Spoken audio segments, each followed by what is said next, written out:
আজকে অ্যামাজন থেকে এতগুলো পার্সেল ডেলিভারি হয়েছে। আমি আর মাম্মা মিলে আজকে এই পার্সেলগুলো খুলবো আর সাথে তোমাদেরকেও নেব। চলো তাহলে ভিডিওটা শুরু করি। তোমরা সবাই আমাকে কমেন্ট করছো, SMS করছো যে দিদি নতুন বাড়িতে ভালো ভালো রেসিপির ভিডিও দাও, রান্নাঘরের ভিডিও দাও এবং তোমাদের ফ্ল্যাটটার একটা হোম ট্যুর দাও। এই কিছুদিন হলো আমরা শিফট করেছি, আমাকে একটুখানি সময় দাও, আমি আস্তে আস্তে তোমাদের সাথে সবকিছুই শেয়ার করব। আজকে যে পার্সেলগুলো আমি খুলবো এগুলোর মধ্যে সবকিছুই কিন্তু আমার প্রয়োজনীয় জিনিস, কিছু কিছু আমার স্কিন কেয়ারের জিনিস আছে আর বাদবাকি জিনিসই আমার ঘরের জিনিস। ফার্স্টে যে বক্সটা আমি খুললাম এর মধ্যে দেখো এটা হচ্ছে একটা র‍্যাক, যেটা আমি রান্নাঘরে মশলার যে কৌটোগুলো সেগুলো রাখার জন্য এটা আমি কিনেছি। এটা খুবই কম প্রাইস নিয়েছে। আমি তো অর্ডার করার সময় ভাবছিলাম যে ভালো হবে কিনা, কিন্তু এটা দেখে সত্যি আমার মনটা ভরে গেছে। খুবই ভালো কোয়ালিটি। তোমরা যদি লিঙ্ক চাও তাহলে কিন্তু আমাকে SMS করো, আমি তোমাদেরকে লিঙ্ক প্রোভাইড করে দেবো। এরপর আমি যে বক্সটা খুলছি এর মধ্যে কিন্তু বাদবাকি সমস্ত জিনিস আছে, সবকিছুই তোমরা দেখতে পাবে। তার জন্য কিন্তু আমার ভিডিওটা শেষ অবধি দেখতে হবে। বক্সটা খোলার সাথে সাথে ওপরে ছিল একটা লিপ বাম, সেটা কিন্তু মাম্মাম নিয়ে নিয়েছে। মাম্মাম লিপ বাম খুব বেশি পছন্দ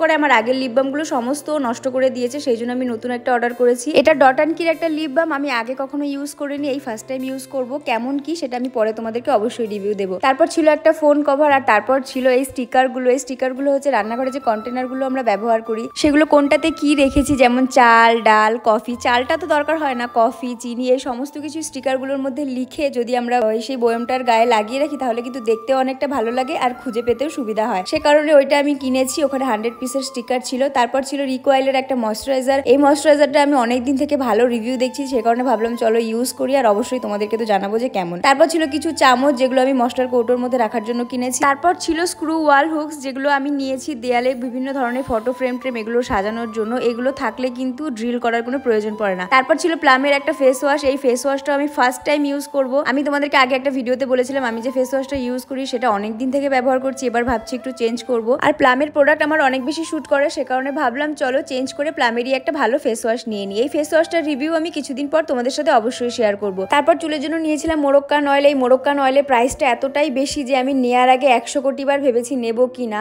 এই অয়েলটা আমি আগে একবারই ব্যবহার করেছি আর ব্যবহার করার পর এত সুন্দর রেজাল্ট পেয়েছি যে আমি দুঃসাহস দেখিয়ে আবার সেকেন্ড টাইম এটা অর্ডার করলাম। কিন্তু ভাবলাম এখন যখন আমার টাকা পয়সা একটু কম আছে ছোট নিই, পরে যখন সামর্থ্য হবে তখন বড়টা নিয়ে নেব। তারপর ওয়াল সাজানোর জন্য বুদ্ধর কিছু ফটো ফ্রেম অর্ডার করেছিলাম, সেগুলোর মধ্যে একটা আজকে ডেলিভারি হয়েছে। আমার অনেক দিনের ইচ্ছে ছিল নতুন বাড়ি হলেই আমি বুদ্ধর ফটো ফ্রেম দিয়ে দেয়াল সাজাবো, সে কারণে অর্ডার করেছি। সব শেষে ছিল এই প্লাস্টিকের কন্টেনার গুলো। আমার প্রথমে ইচ্ছে ছিল কাচের কন্টেনার নেব, পরে মত চেঞ্জ করে আমি প্লাস্টিকের কন্টেনার গুলো নিয়েছি। তার কারণ মাম্মাম এখন অনেকটাই ছোট আর রান্নাঘরেও প্রায়ই আমার সঙ্গে থাকে, সে কারণে আমি প্লাস্টিকের কন্টেনার নিয়েছি। এই কন্টেনারের বড় কিছু কন্টেনারও আমি অর্ডার করেছি, সেগুলো এখনো আসেনি। এখানে ছোট ছোট কন্টেনার আছে। এখানে আছে টোটাল 12 পিসের একটা কন্টেনার সেট, যেটা আমার খুবই পছন্দ হয়েছে। তোমাদের কেমন লেগেছে আমাকে কিন্তু কমেন্ট করে অবশ্যই জানিও। আজকের যে প্রোডাক্টগুলো আমি তোমাদেরকে দেখালাম এই সমস্ত কিছু যদি তোমরা লিঙ্ক চাও তাহলে অবশ্যই আমাকে SMS করো, আমি তোমাদেরকে লিঙ্ক অবশ্যই প্রোভাইড করে দেবো। চলো সবশেষে আমার মাম্মামকে নিয়ে আজকের ভিডিওটা এখানেই শেষ করছি। ভিডিওটা কেমন লাগলো অবশ্যই কমেন্ট করে জানিও। ভালো লাগলে লাইক করে আমাকে ফলো করে আমার পাশে থেকো। তোমরা সকলে খুব ভালো থেকো। খুব তাড়াতাড়ি দেখা হবে নেক্সট ভিডিওতে।